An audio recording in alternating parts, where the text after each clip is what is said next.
Hi, I'm Omar. I'm going to be giving you guys an introduction and short history of the two sites we concentrated on, the Oxford Canal and the Worcester Street Car Park. To start, the Worcester Street Car Park, which used to be part of the Oxford Canal, once a dock for unloading and loading of goods near the end of the Oxford Canal. It was made available by Lord Nuffield in 1938 as an element of his new college. The original reasons this space was made available had almost been forgotten, as it just remained an open space for more than half a century. The public's interest in making it a car park started to increase, especially with the growing leisure use of the canal. This hope had been reflected in planning documents and local campaigns to promote the construction of a car park. Moving on to the canal. The Oxford Canal is a 78-mile-long, narrow link in central England, linking Oxford to Coventry, and is often considered to be one of the most beautiful canals in Britain.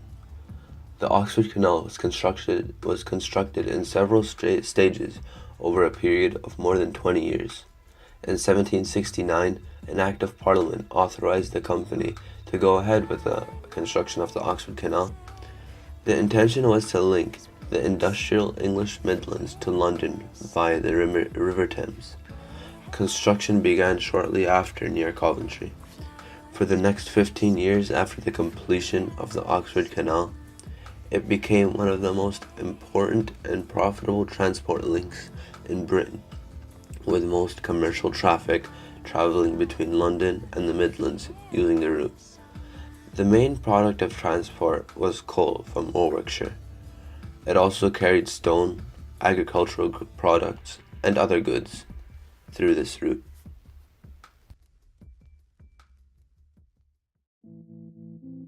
Oxford is well known for being one of the best preserved groups of medieval and later university buildings in the world. With buildings like the Radcliffe Camera, its outstanding collection of its world-famous buildings have origins that lie in the late Saxon period and still survive today. Like the beautiful timber-frame dwelling built for a local wine merchant on Market Street, this building is a rare surviving example of the houses that were fit for the wealthier citizens in Oxford. Now, as time has passed, naturally we'd expect the city's buildings to evolve with time and fit with today's architectural definition of up-to-date. Though up to now, Oxford is still renowned for their buildings that have stood the test of time. The 78-mile-long narrow Oxford Canal was constructed for 20 years. After becoming one of the most important and profitable transport links in Britain, it became a treasure and a contribution to the pride that the Oxford citizens have for a city today. Now, the question is whether the love that has emerged through modernisation of most of today's buildings like Leeds, Manchester, transforming them from their rich and grand historical texture to their now glassy and greenhouse-like personality, is the same love that the Oxford Canal deserves. All the beauty of its authenticity and its contribution to the traffic of coal, stone, agricultural products, does it stand as a reason for the canal to retain its original beauty as a sign of historical appreciation. Now, it's evident to see that the Oxford citizens take pride in its richly historical environment, and compared to new generation cities like London and Birmingham, expecting these proud local citizens to approve of modernisation without argument is highly unlikely.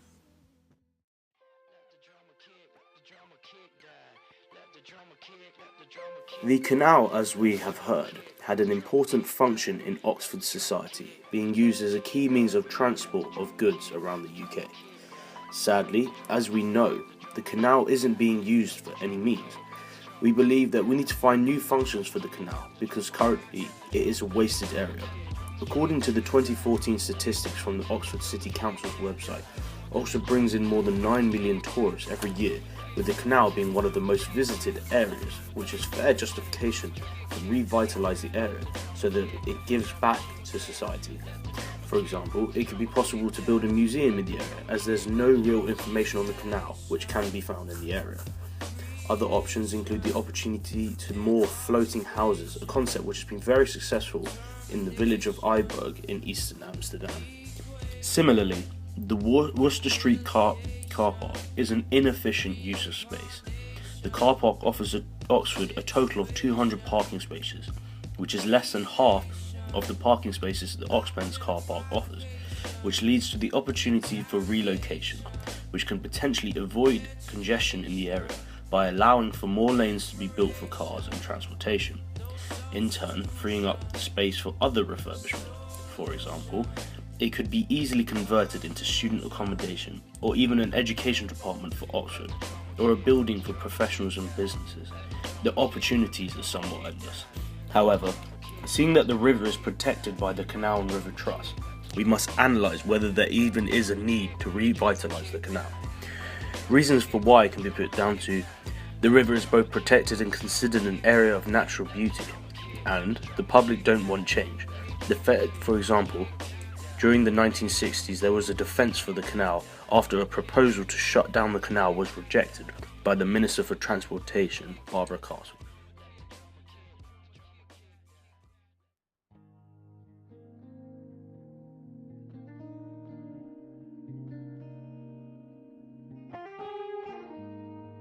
Do you think that the changes that were brought by the car park, like giving more space for parking, do you think they had a positive or negative effect on the rest of Oxford and the city? I don't know. That's too difficult to say. I mean, like for instance, I prefer to keep cars out of Oxford in a big way and use park and run. And the station much more successful. And the stations. We always use the station. So do you feel like it would be a lot more congested if this was a thing? And it would be like a lot more of a hassle to drive through here all the time? No, it'd be better if this was done to people would come in from park and ride and then they could get around on foot or by smaller buses. So, do you think that the effect that bringing in the car park had on Oxford, do you think it was positive or negative? I couldn't really say. Like, do you think it would have been a lot more congested and a lot harder to, use these streets if this car park wasn't there? Well, the car park obviously attracts traffic. Okay, so all in all, would you say you're in favor of car park, or do you think that this should be shut down, or do you think this should be revitalized as well? Again, I can't really say. Okay. Well, It can't be done on itself. It needs to be as either together or part of a bigger scheme. okay. Like this path, it's used by cyclists, people just walking. Like if this was to be refurbished, we'd be providing a lot more space just for Well, leisure. even as a tourist, I would like this to be that I could use it with by bike, because it says bikers dismount, and I would much rather use a bike on the tow path. So if you want to refurbish this, make the path a bit wider, so that it can be used by bikes too. Because I originally wanted to, I was exploring just now whether I could go to the Trout Inn or someplace like that by bike tomorrow morning. Yeah. Well, not this way. The evidence speaks for itself. We have looked into the physical aspects concerning the canal and the car park, their appearance, the public-human interaction, their countenance, the impressions they leave upon the mind, their character. Through the interviews that we conducted, we were also able to see how important it is that the public have their own voice in these matters. We were also able to see how influential their voice can be. To revitalise does not necessarily mean to take away from this through change or making amendments, but to renew, revive, and refurbish what is already in existence.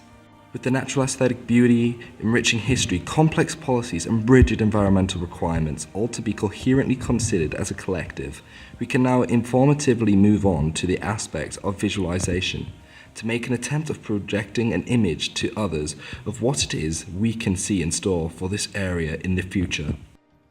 A vision of new life.